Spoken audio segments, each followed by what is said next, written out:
So the first thing I like to say is, for me, this is an honor to be able to bring us together because we are the storytellers for the culture. We are the voices and the hearts and the minds and the brilliance behind a lot of what drives conversation online, although we often don't get the credit. Some of you may have saw the interview that I did with Ye this year at the top of the year, which wasn't a planned interview. It was something that organically came out of two people coming together for an idea about a conversation that was missing.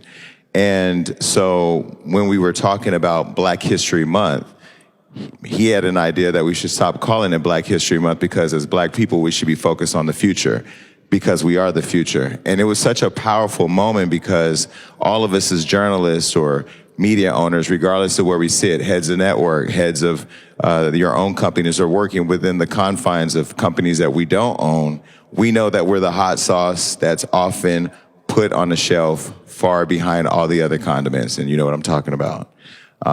Ye's vision for creating a space to allow us to be honored and honor each other, and also have a connection to somebody who drives culture in music, fashion, and all things culture. So I thought it was great that we could bring this idea of Black Future Month to a conversation. And he said, well, why don't we invite people that look like us in media? And when I think about who we are, we're not Black people or Black media. We are Black people in media. Because you know, as you know, in the conversation of what media is, there's mainstream and Black or mainstream and urban, but we're the people that get everybody talking. So without further ado, I just wanted to welcome everybody just to kind of do some housekeeping. This is also the first time that Ye has invited the media into Sunday service, so I would just like to give a round of applause for that. And I'm going to hand it over because he's the man of the hour. But again, thank you everybody for coming.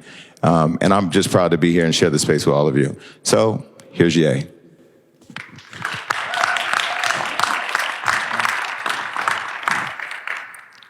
You know, as a Christian, you know, you said you're not supposed to talk to healers or psychics, but I did talk to a healer because, you know, during the separation, I just talked to anybody I could that could explain to me what all was going on. And this one healer told me, I only spoke to one, said that I had been dealing with the anger and frustration from betrayal of multiple lifetimes, and that all I was put here to do is to build community. So my cousin would remind me that when I was 5 years old, I would be designing cities at age 5. So you'll see like little clips of things coming out or see what we did aesthetically with homes and the language that we did with clothes, or, you know, this idea like Balenciaga and lean into that. It's not because it's a name brand. It's like I actually hired the head of Balenciaga for Yeezy season 1. And I thought that he was from the same planet as me, the type of ideas that I have a future agenda. I'll just be really straightforward about that. Like, I'm going to state what my agenda is. I have a family agenda. I have a community agenda. I have a future agenda. And some of you guys saw the Drink Champs interview, and I talked about being a leader. And then when people would say, well, you don't say that you're a leader because you come under attack. And I think that's a trait of a leader, being willing to step out in front of an idea, no matter how much it can hurt you or who would put them under attack for it. As you guys see me talking right now, I feel that I don't look erratic and ramped up. But if you read my Instagram on your way over here, people are quick to write it off, quick to just say it's crazy. So, you know, my boy Antonio Brown, they try to pay him $200,000 to submit himself so they could put that narrative on him. It's a way of being publicly locked up in a prison. So I would think, I say, you know what? I'm like Larry Hoover, or I'm like Mandela. I'm actually walking around in a prison of a concept of a narrative that people put on me to get you guys to not pay attention. And they pluck us out and give us these little homes right next to each other.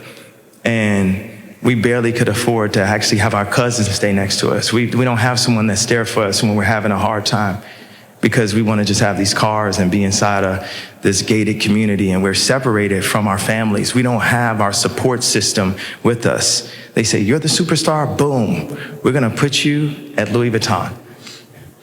Virgil was the third person in a position of power at LVMH to die of cancer without his gang, without his support system, without his Dame Dash. Let's keep him out of there. Let's keep, I didn't do one collaboration. I was just there for the hug and the cosign. And it frustrated me also because we fought for that together. We went to Fendi and interned together. We went to Japan with Nigo together.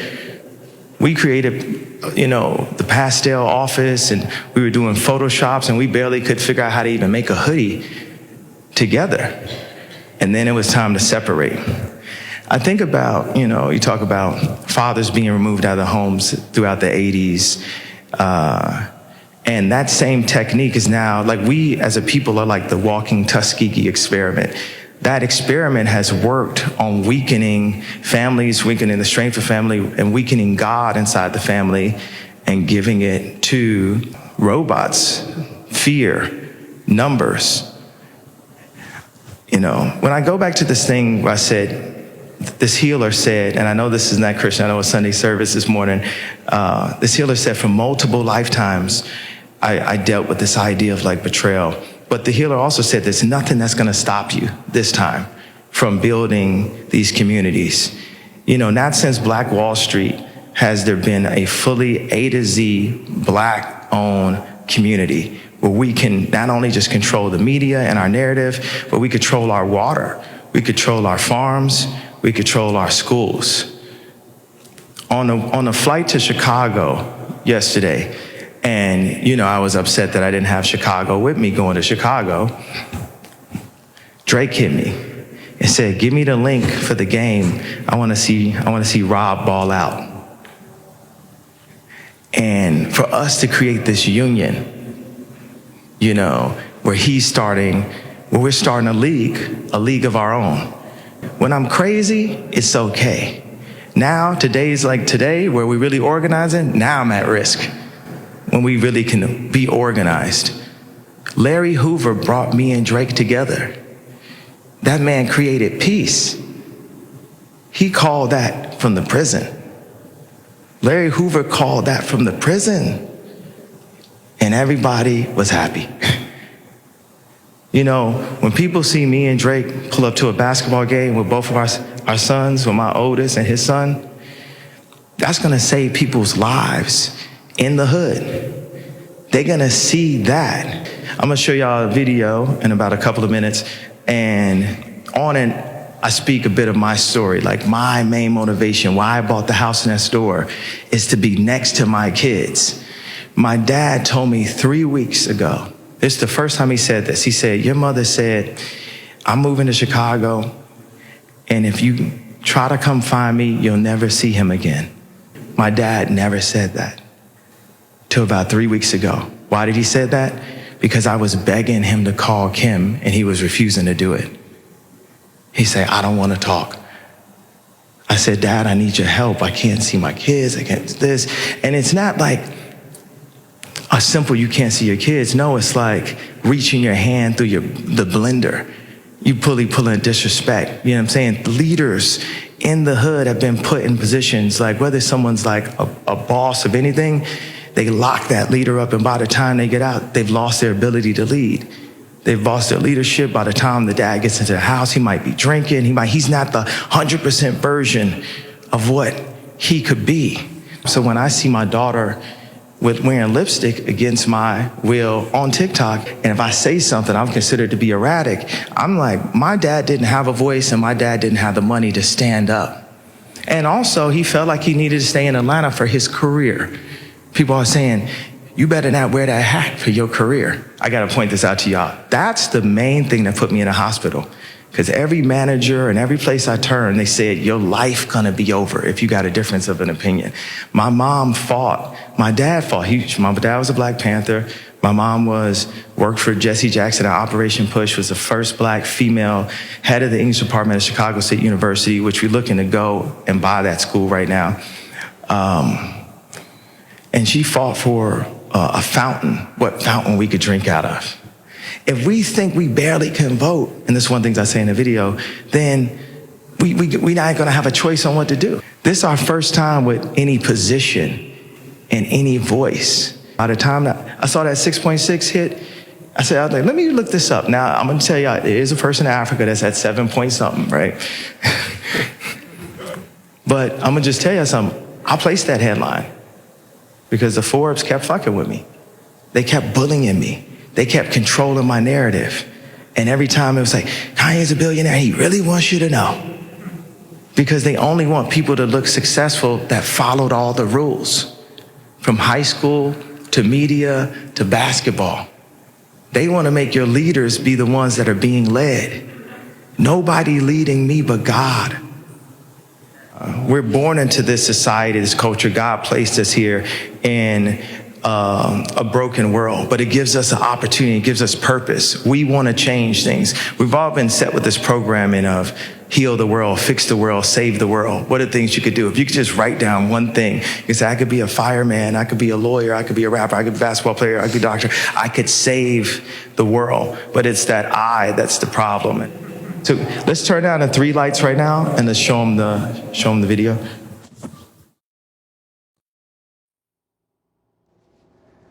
Everybody, my name is Jay. My mom and dad met in Atlanta. That's where I was born. My father was a Black Panther. My mother worked at Operation Push with Jesse Jackson and became the first female head of the English department at Chicago State University.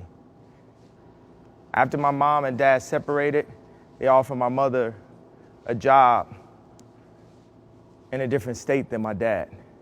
And that changed the dynamic of me and my father's relationship to this day. The system has been separating families in every way that they can for years. America is made to enslave us. What they ever gave us. We done proved, we done showed, it's documented. Now it's cemented. Black future, it's time to invent it. If Ye said it, you know that he meant it. There's no more Black History Month. Every February, reminding us that we just barely can vote. You shouldn't have to be a tech genius, a basketball god, a musical wizard to be able to hold down your family. Been about 4 or 5 days since I see my kids. But we in America, ain't we? That's just how it is. When they write the history, when they write the narrative, when they take something that's strong and make it look like it's an embarrassment, when they take something that's weak and try to even make a comparison, when you say something that's strong and they say that you arrogant. And that's why the media be at our head. I want them to hear clearly exactly what I said. I want them to hear clearly exactly what God said. I believe he uses me as a vessel. You know what they say about Ye. He ain't crazy. He's special. I'm not a perfectionist, I'm a betterment and betterist, and it's time for improvement. We start by declaring Black Future Month. We're thinking about the future and not the past. This is a calling. This is more than balling. This is more than the dreams of a Harcourt and a Spalding. This is more than the dreams of the White House. This is our house. This is our country to be bought. But nah, that's not what we was taught. I remember my daughter came home and she said, Dad, I found out in school today I was Black. Wait, who told you that? Oh, I found out because it's Black History Month. I learned about Martin Luther King and I learned that I was Black. She learned that she was Black from Sierra Canyon's perspective. And what do you think Sierra Canyon's perspective of Black is? You think it's talk about Mansa Musa, or you think it's talk about Christopher Columbus? So we want to talk about black history. Who wrote that history for us? They beat down ideas that will keep you enslaved mentally. They target you, they put you in that box to control your mind and to make you fearful. I just don't have no fear left in me. So all I got is love. I've been waiting for us to take the power in our own hand. I've been waiting for us to control our narrative. We need to empower local leaders, and that's our focus in America, in a capitalist society, for us to unify. Our money is being made and going back into a white system everywhere. Our 44 million is worth 1.8 trillion. That means the black dollar is neck and neck with the biggest company in the world, which is Apple. And more focused, the black dollar will be the biggest company in the world. Yeezy is the only 100% black-owned brand that is cultural. And what me and Virgil broke down is the black belief in black design. Because we used to hold luxury here and black design there. And I'm fine to take what they got to say, because it's not about me. It's about us. It's about our children. It's about an example of what we can be when we decide to walk off the field and take our narrative into our own hands. Black Future Month. This is the future.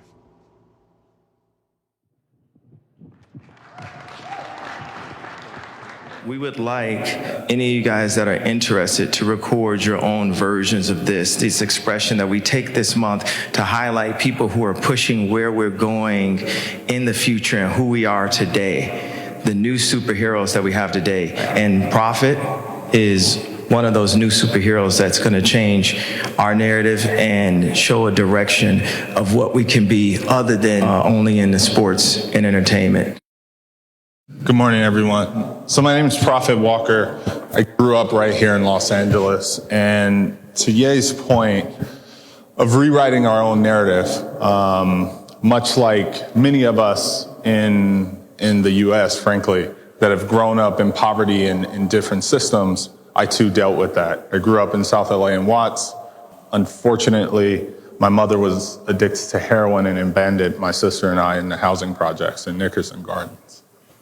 And from there, I was actually raised by my dad, my grandfather, and a host of uncles. Really, my dad instilled in me that I had to have my own backbone. Unfortunately, at 16, I was incarcerated. I was sentenced to 6 years in the California State Prison. And I served about 5.5 of those years. When I sat in the courtroom, I watched people look at me and call me a monster. Irredeemable. There's 5 criteria that we used to try children as an adult under. One of them was the sophistication of the crime, the gravity of the crime, what the crime was, and one of the 5th was the most striking to me, which was whether or not the court believed this minor, this kid, could be rehabilitated. And when I was 16, it struck me. I was like, these people are looking at me, questioning whether or not, from their lens, could I be rehabilitated. And that was the narrative that was beat into me. And I remember many days being like, should I kill myself? Should I not? I was 16. I had a baby on the way. And somewhere along the way, I decided I would control my own narrative. Completely. And while I was incarcerated, I started a college program with 30 people. Today it serves tens of thousands of people. Started one of the California's largest justice reform organizations, the ARC, that since got rid of the law that tries children as an adult and a host of other laws that's changed. Much of, again, the angle that was left for me, it seemed bleak, right? Either I knew I wasn't gay or Bron. In my mind, I could probably beat him in basketball. In truth, no. I wanted to play basketball. And so what was real for me was I could be an engineer. I could use my mind. I was, redeemable. I was a baby under unthinkable circumstances and made choices. And while I sat in prison, what I looked around was a ton of our fathers locked in cages, never coming home. Luckily, they got to pour into me too. And they shared their dreams with me. And I honored that and said, I'll move it forward. Today, I run one of the largest real estate companies that's focused on communal housing. What Ye describes that he drew as a kid, we had never been connected, never knew one another, started this company 6 years ago. I literally build large-scale communities in Los Angeles because I feel like for so long, even the housing that we have, how many of you all stay in luxury apartments and don't know your neighbors? To Ye's point, I never heard Ye say this.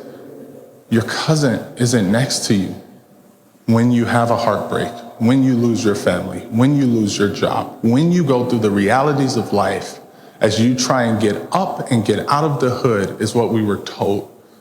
Not to invest back in our hood as they see it as up and coming and they invest in it. And we don't get to invest in it because it's too late. We're told to get up and get out. And with that, this is why Black Future Month is actually important. Owning our own narrative, telling stories that are beyond just clickbait stuff. So I'm honored to be here, honored to be aside Ye, and thank you guys for your time. So there's a lot of amazing and powerful people here, and this is Michelle Mitchell from Meta, and she and I were talking about her program, We the Culture, and how important it is for us to continue to invest in telling our stories. And so we'll kind of bounce some ideas off of you. And 3 topics that we wanted to talk about were the desegregation of media, black media versus being black in media, right? A lot of people, I see Emerald over here, who broke the internet with Halle Berry when she made that white publicist stop, or Halle made her white publicist stop and not allowing her to ask her question. And a lot of us have had those experiences. Also, empowering the powerful. After the interview with Ye, he sent me a text when I thanked him for the opportunity. I said, it was really powerful because a lot of people of your level don't always reach back. We all know that. Right? They use us to get hot and then they out of there. So when he texted me back, he said, power is empowering the powerful. I was like, wait a minute, I had to really he said, you didn't respond to that text for a while. I said, I had to digest it.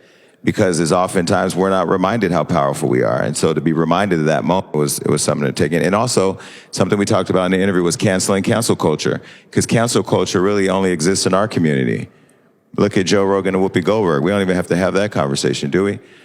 Well, maybe we should. And I got a call and was told to be careful of what I say in support of Whoopi.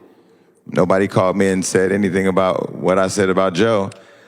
So I just thought, I really try to look at everything with different optics. I'm in it, but I'm also outside of it. And I think him allowing us the opportunity to bring one conversation to the table, I think is really powerful. But before we get into that, I want to welcome Jason White, who is the choir director for Sunday service, to lead us in prayer, and then they're going to serve food while we get into that conversation. Good morning, everyone. Good morning. So glad and so honored to be here with you on today. I'm so glad that we stand on the shoulders of some great leaders that have gone before us. Black History Month used to be called Negro History Week. It used to be just a week. It started in 1926, and it became a part of February because of some leaders, that made it a part of that time. Martin Luther King, different ones, Abraham Lincoln. I'm so glad that our history is in great hands today. And when I talk about that, I'm talking about our future. Our future is in the great hands of great leaders like Mr. Prophet, like, of course, Yea, the wealthiest black man to date. Our future is bright. We're going to take over our communities. We're going to change the narrative as what has been said on today, that nothing is impossible. By faith, we are who we are in God. I've never really been a fan of really we shall overcome, because I'm an overcomer already. I'm an overcomer in what God has said that I am. He said that in him we are overcomers. And so for me to want to overcome, no, I am an overcomer. So I have already overcome. And I'm praying that we would tell that narrative, that we are overcomers. We don't have time to overcome. We have already overcame, and we want to let the world know that we are here as overcomers. I am Black Future. Father, we love you and we thank you for your goodness to us. We thank you, oh God, that you have called us to be great. You have called us to be mighty. You've called us to be strong. I pray, oh God, that you will give us the strength and the knowledge and the understanding to go throughout all of the nations, to go throughout the earth, and that we would bring change, that you will give us the ingenuity and the power and the might to bring change upon the young, that we would bring change within real estate, that we will bring change within our minds and our bodies, that we could tell this community that God saves, he heals, and most of all, he rules. Bless this time of talking, bless this time of sharing. Oh God, let us be on one accord on together. Let there be love among us. Let there be a love of change that cannot never be broken. Be with us, touch us. Let your wisdom and your guidance, oh God, fill this room on today. We thank you for Mr. West. We thank you for Ye. We thank you for all of the leaders that are here. Let there be change. Let there be something mighty and power that would rise up among us. Bless the food that is coming, oh God. Let it perform no harm or no danger. And we give you glory in all that we do and say on today. In Jesus' name, amen. Thank you so much, Jason. We the Culture is a reappropriation. It's giving credit where credit is due. And to each of you, I say thank you for elevating the culture. Thank you for shifting the culture. Each of you, there's a song that is, this little light of mine, I'm going to let it shine, right? Each of you are lighthouses, and you're shining so brightly for our community to see, and we need you. The first question that I'd like to bring to the table to discuss is, what is the differentiator? Like when we have the mic, what's different about the conversation? What can we bring to the stories that we're telling, and how does that shift culture as we look into our Black future? Right over here. I'm Tanisha Laverne Grant with blackinamerica.com, as well as Pix 11 News New York. I think I know that whenever the mic is in our hand, we have a responsibility to our ancestors, and we have a responsibility to anyone who is looking to our content for fact, right? It is up to us when someone comes to our mic to ask them questions that are going to move the culture forward. I'm a red carpet correspondent. It's how I eat. It's how I've made my legacy in the space. And when I'm on a red carpet, it's important for me not to ask so much what somebody is wearing, but really about the work, right? That's why they're there. When someone comes to the red carpet, it's the culmination of everything that they've accomplished in that moment. And I think as media correspondents, red carpet correspondents, entertainment journalists, multimedia specialists, whenever the mic is in your hand, it's so important to stay on message. And the message is you are serving as a buttress for the talent, the writer, the actor, the producer who is in front of your mic. You have to ask them about their work. That is what is moving the culture. Asking them what they're wearing is moving mainstream. It's moving their agenda. But when we ask, what's it like for you to be in this moment? that's moving the culture. And I think we need more of that. These spaces they're not easy to access, and so we have to really do diligence by it. I like what you said about, no, thank you. I like what you said about really what you're talking about is responsibility. When you have the microphone in your hand, you have a responsibility to see people accurately in their full shades and not just, what is mainstream. So I'd love to hear from someone about, right over here, about what that responsibility is for you and how you're shifting the culture forward. Hi, everyone. My name is Charisma DeBerry, and I'm with Essence. I'm so happy to be here. Similarly to Ye, I was raised by a Black Panther, so I might have a little bit more impassioned speech than is acceptable sometimes, but I'm going to try to keep it cute. I think that one of the things, Essence is the largest 100% Black-owned media company at scale in the world. So we kind of see it all, particularly with Black celebrity. But what we often encounter is that we as Black people think that white ice is colder, meaning that when Vogue comes to you for something, you are happy and they are able to engage in a level of celebrity that when we try to engage with celebrity, we might get something, but we're not going to get the same level of access, right? We're not going to get the same level of respect. And what that ends up being is that our output is different to our consumer, which then makes the consumer respect our medium different than what they would respect from people who don't look like us. So it's kind of a little bit of a cycle, and we are continuously trying to push the culture forward and change that narrative that Black media isn't good enough, that our journalists aren't educated and highly qualified.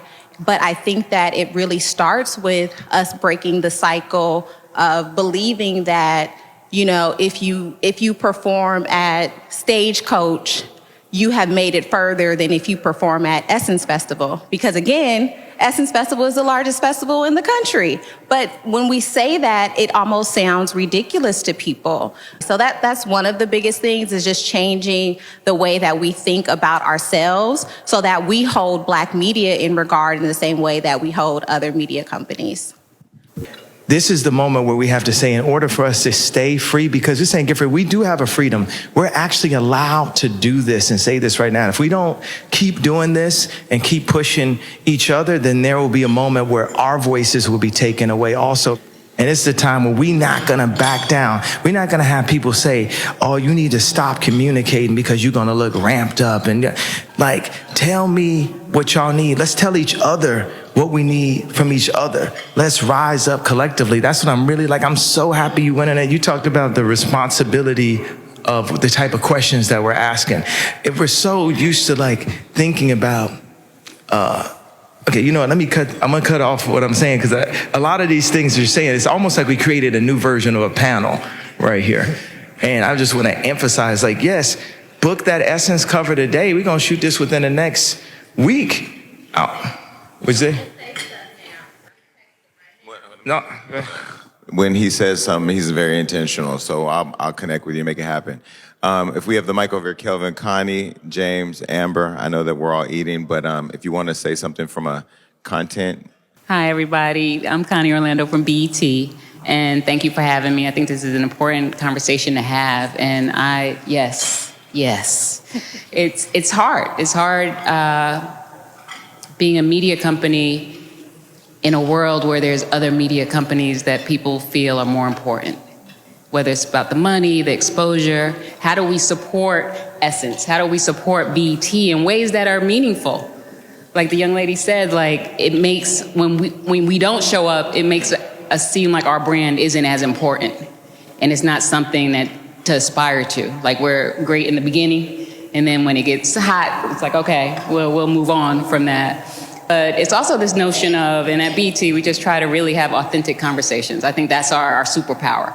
When we talk about something, we talk about it no filter. We talk about it it's just us in the room. And that's a strength.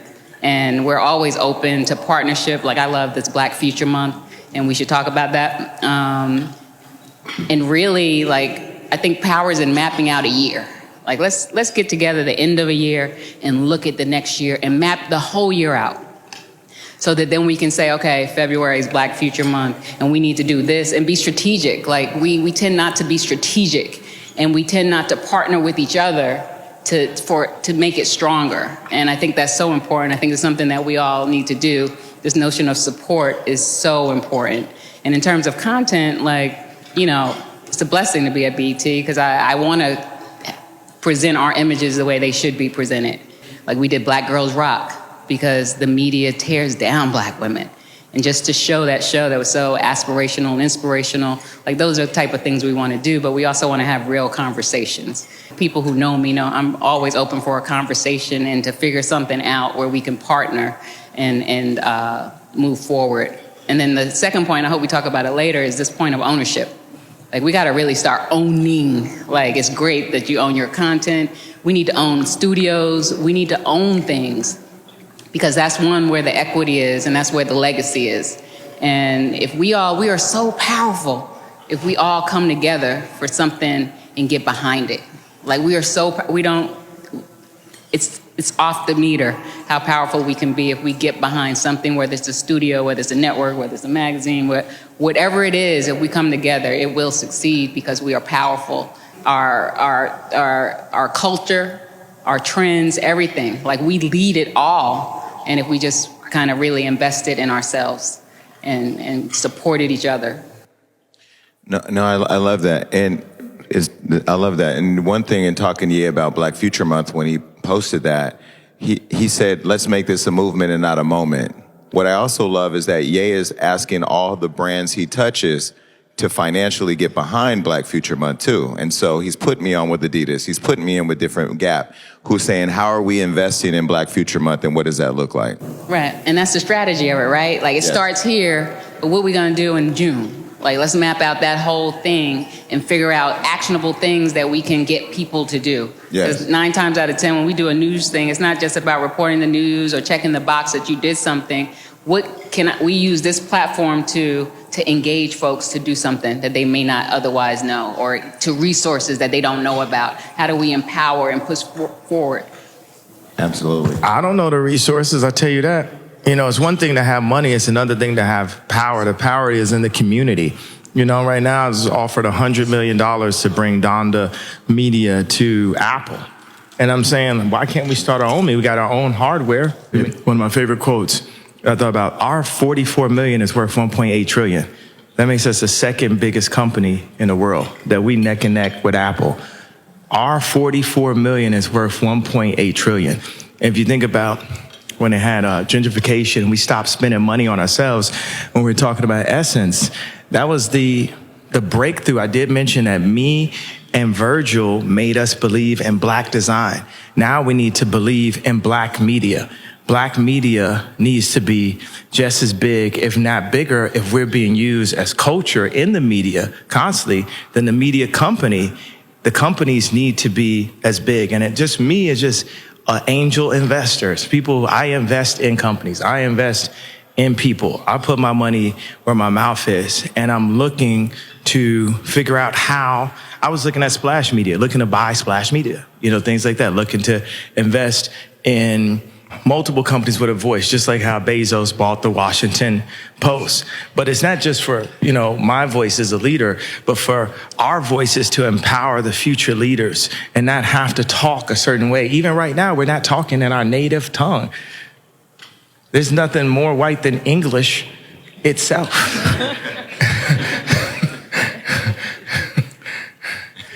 But it's something that feels so powerful and so calm about us just being together and us being connected. And, you know, Muggs is right. You're like, see, soon as they don't want you, now you want to come back to the blah, blah, blah. So really quick, Amber Raspberry, she hates when I tell this story, but when she used to work for Tyler Perry, she found the movie Precious, and I really feel like it changed his whole brand. And she wasn't one that was out there saying, look, I did this, or for Color Girls, but I always make sure people know when she's in the room that she was responsible for those projects because they were such a turning point, not just for his career, but also for stories that needed to be told.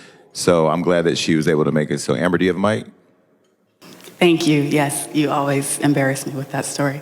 Hi, Amber Raspberry with Amazon Studios. And definitely, like Connie, the collaboration. I'm obsessed right now with looking at the diaspora in film and how Hollywood, Black Hollywood, can communicate with Black Brazil, with the continent, and looking at stories that really celebrate Black joy. I think we have, there are very important stories of history, of trial and triumph, but especially right now, I think we really need stories of Black joy that are told throughout the world. And I'm looking at a lot of these packages that we call them for the Berlin Film Festival.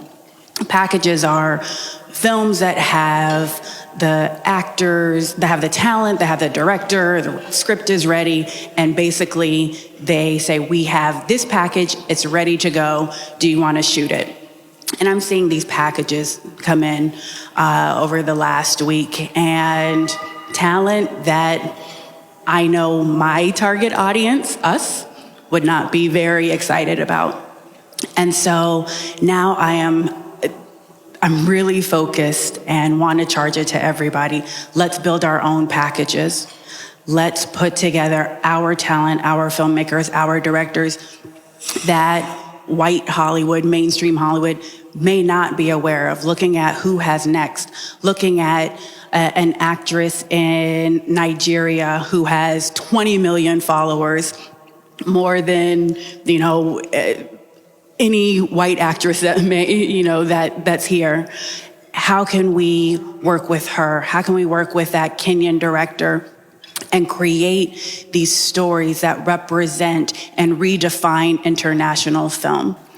And, really looking at these stories that are uplifting, these stories of joy, because we are seeing so many of Black trauma. We live that every day. I don't need to see it on film. I want to see us being normalized. I want to see Africa, the middle class, the luxury of Africa being celebrated. The stories of Brazilians, Afro-Brazilians that are not told. There are ways that we can have these conversations, look across just in social media to see these filmmakers that are doing it for themselves, that just need the platform, that just need the distribution, and the help of studios like Amazon, like BET, to tell their stories. So charging it to all of you, the packages, let's look for those stories, those actors that are underrepresented, may not even be known here. Let's work on ways to have those conversations, to tell those stories, because I'm looking. Thank you. I was with Elon at Starbase, and it was discussions of Donda designing the Starbase community where they launched the rockets. And I said, man, I just want to do deals like you, Elon. And he looked at me and said, I don't do deals, I build things. So let's stop doing deals. Let's start building things. We too powerful, we too connected, we got too much money, we got too much culture. We the Numinati. This the Numinati right here. This ain't secret society, we ain't in your face. We right here, you can see who we are. And we're gonna take control of our, y'all just heard some wild ass J shit right there, right? Y'all thought. Is this thing on? Oh, it is on. Hello, guys. My name is Blue Tulusma. I'm a co-host with Jason Lee and DJ Damage on Hollywood Unlocked. And I love the conversation that I'm hearing, but one of the things that I would love everybody in this room to consider is for us to collectively rehumanize Blackness, because the media tends to create Black superheroes and then turns them into Black villains. And we don't know how to embrace anything in between, which is most of the Black community. And so I think a lot of times Black excellence then becomes a trauma response, where we have to be excellent because we can't be human.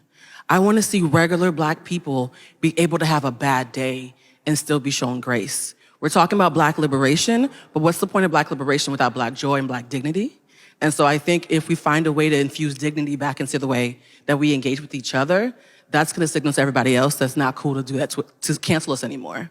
So I think if we humanize everybody, it would make all of this a lot easier, because it's really easy to make a villain out of someone who is not human and who's an other. When Jason did that amazing interview with Ye, I wrote an article that went with it. Thank you for commissioning me for that, Jason. Said that was called "It's Time That We Humanize Kanye West." And the anger that I got from that single sentence spoke volumes. I didn't say it's time that we agree with him or deify him or absolve him of accountability. I just said, can we rehumanize him? And everybody got mad because they're so used to using us like piñatas once they get mad at us and they can bang at us. The whole world takes their aggression out on us. Even language is so powerful. The term Black on Black crime pisses me off because white people kill each other at the exact same rate that we kill ourselves, right? It's proximity. Asian people, all people kill their own the most. But when it comes to us, they try to make us think that we are pathologically more violent by creating a term only for us when everybody's doing the same thing. And so we have to be really, really mindful about the way that we talk about each other, not just in front of company, but to ourselves. All human beings walk through the earth asking the same 3 questions. Do you hear me? Do you see me? Do I matter? And I feel like whenever the answer is yes to all 3, that's love, right? And so whenever you're talking to another Black person, do you hear them? Do you see them? Do they matter? You don't have to agree for any of that to happen. And I think a lot of us have gotten so righteously indignant that we've stopped showing dignity to each other. And if that alone changed, the temperature would change with the way that the media, mainstream media, even though we're the mainstream media, sees us. So I'm just gonna ask that treat Black people like they're human, and that's gonna be a Black future right there.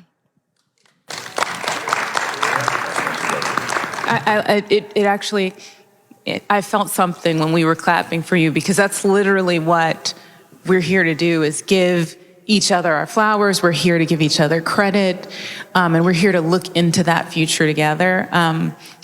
So one question I want to throw out to the room is, as we're looking into our Black future, we're obviously sitting here in a physical, embodied form, but like, what does your future look like in a world that is Web3, that is digital, that is even more connected than ever in some ways? Hey everyone, my name is Demisha. I work for Vibe magazine. For me, as far as the media and a journalism standpoint, going into the future with things like the metaverse and with the digital and how things are pretty much everything is online. People build entire lives online. You'll never know them from behind a computer screen or behind a phone.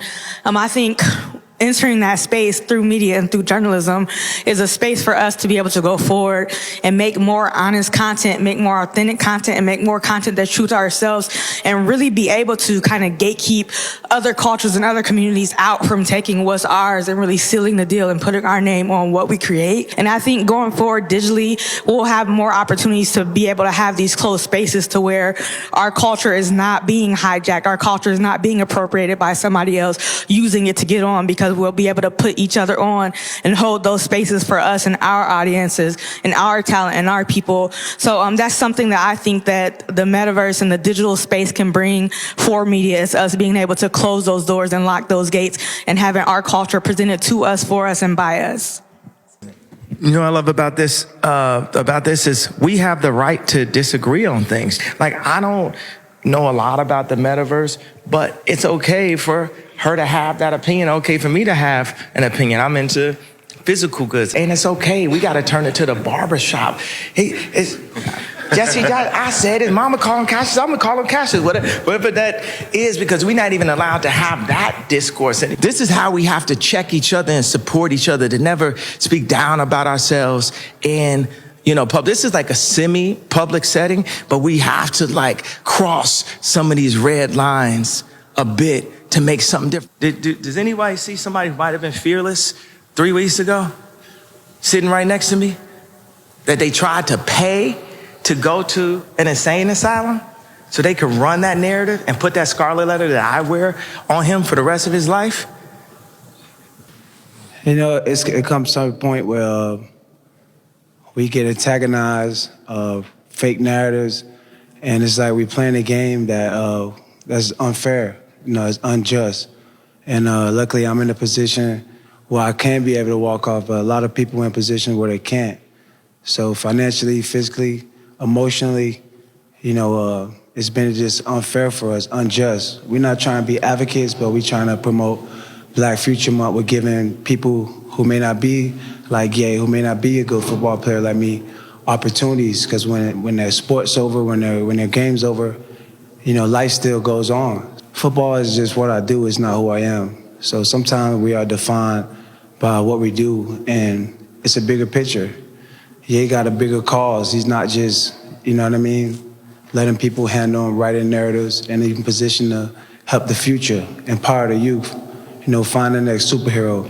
So it's not about showing kids that you can run off the field. It's about, not letting people treat you unjust based on the position we in. I have rights as a football player to play healthy. If I can't play, I can't play. You can't force me. That's when people see us, they feel like we're a carnival. They could just come to us, put a camera on us. But we're here today to represent Thunder Sports and give people the opportunity, give people impact the future, empower them as leaders. So don't take the moment of me walking off the field for granted. It's not to exemplify quitting or giving up. It's to exemplify human rights and be able to know as people the Black dollar is important. And coming together here today, we could do so much inspiring things. Thank you. We only have, because I really want everybody to experience Sunday service, and there were two people that still want to talk, James and then Emerald, and then if we can, we're all going to move over here and mingle and talk while they set up for Sunday service, and then I promise you it's going to be the most amazing thing you've experienced. So James DeBose from Fox Soul. Thanks, Jason. Thanks for having me. I'm James from Fox Soul. I just wanted to go back to what Jason has talked about ownership, because first of all, being the head of Fox Soul, I have to deal with the elephant in the room. It's like Fox is doing a Black network that's unapologetically for Black people. And one of the things that was very important to me in the beginning is I was not going to be the Black face while people that are not of the culture are pulling the strings behind the culture. That wasn't going to happen. And I'm not going to talk long, but one of the most important things was I wanted to bring as many Black people to Fox as I could. So what I went out and strategically did, I partnered with Hollywood Unlocked. And when we do partnerships, we allow the people to keep their own IP, to own their IP, to remain ownerships of their creativity. I partnered with Black Enterprise, with Dame Dash Studios, with For Us, By Us. So it's not about Fox Soul. I want to say if you want to continue moving us forward, if you will, sometimes you got to take bullets that no one even see you having to take for the betterment of the culture. So just continue to know your worth, because they'll call it negotiations, where they're trying to lower your value. Jason is one thing, and I just really want to give him his flowers, that when he came in and he and I was going back and forth on the money, he was not budging off of his value. No, we were talking. Yeah, we were. We were arguing about the money. Yeah. He was not budging.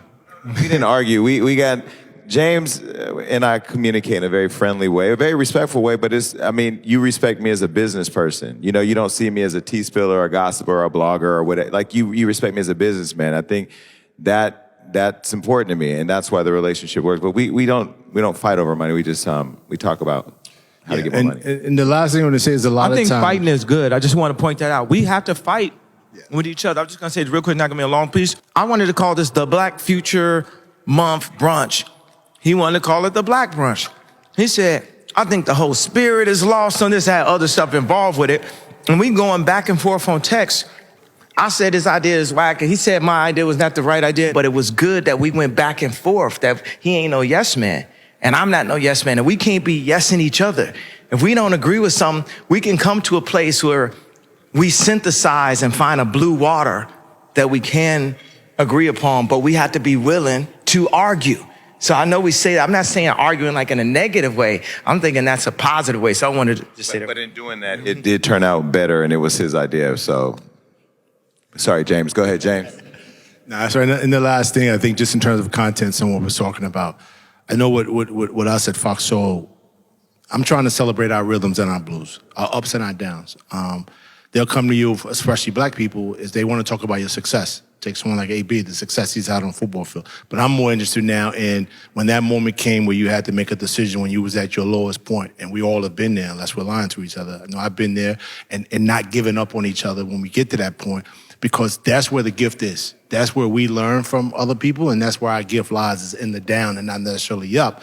And I try to tell people now, the success didn't bring you the gift. It's your gift that brought you the success. So as long as you can still do what you do, you're going to be successful again, no matter how low you go. And those are the type of stories that we need to tell among us, because they'll never tell that story for us. I agree. How you guys doing? My name is Emerald Marie. Jason, thank you for inviting me today. I just wanted to comment on just the amazing things that were said today. So earlier we spoke a lot about the responsibility that we have in this media space, but I also wanted to speak about accountability. And so Jason, alluded to what happened on the red carpet with Halle Berry and I, and we were on the red carpet, and as those who are on the red carpet, we kind of have joked before about the back of the bus being, on the back end of the carpet. And Halle Berry had walked by, and I was just calling her name and kept saying my question out loud. And she turned around and said, "Why am I skipping a brother and a sister?" And then she came back and we did the interview. And, that was a pivotal moment in my career because she reached back for me. And when we end up having a conversation later, I wanted to share some things that Holly had said to me. She said, "I had no idea this was a problem. I had no idea that Black outlets weren't getting a respected time." And I said, "Holly, if you look at your team, not one person on your team looks like you." And I was like, they don't care about us. They don't care about our voice. They don't care about you. Her PR person kept pushing, past, and they didn't care to stop to people who look like you. You would never have J-Lo on a red carpet skip a Spanish-speaking outlet. That sounds crazy. So why does it happen with us? And so she said to me, and I was fresh out of school, I was afraid to even post that video. And she said to me, "I just commend you and your boldness for even saying that to me, because you're right." And for me to be fresh out of school and just timid at that time, I had reached out to so many of my Black counterparts and reporters, and I said, "I have this video, and my videographer captured it, of Holly saying, why are you being skipped?" And I said, "I don't know if I should post it. I'm a freelancer. I want a job in this. I don't want to ruffle feathers." And all the reporters I reached out said, "We're lucky to be in this space. Don't do it. Don't post it." And I had seen the Breakfast Club interview with Jason Lee speaking up on it, and I was like, oh my gosh, this isn't just me. This is real. It's not in my head, because everyone else is telling me not to say it. And my grandmother, who, was a Black Panther, and just my family of leaders, said to me, "The squeaky wheel gets the oil." And so I just thank Jason and Ye for being that squeaky wheel. And, thank you. Well, and I don't think I'm doing anything special, because the fact that I own my stuff and can't be fired is the reason why I have so much courage, right? They say to me, "Well, if you say that, you're not going to get this." Well, then God didn't make that for me. And stop telling me that if I do this and represent transparency, that I'm not going to have the privilege of falling in line, because I don't want to fall in line. I want to get up and do what is on my mind and on my heart. And people will at some point come to terms with accepting that I have the right to have the same space and the same opinion. When I saw what happened to you, I think about Keisha, who's my East Coast editor for Hollywood Unlocked. And when I think about my staff and how hard they get up, get ready, get, women to take y'all a little longer, get on trains, get in cars, get there, get on the carpet, to be shoved to the end and given one microphone to ask a question, maybe, it's disrespectful when we talk about you every day and the Hollywood Reporter may talk about you once a quarter. And so I just, I wanted to make sure that while we brought the most amazing executives together, YouTubers, but also Gail Mitchell, I want to give her flowers from Billboard, who's been holding us down over there for years.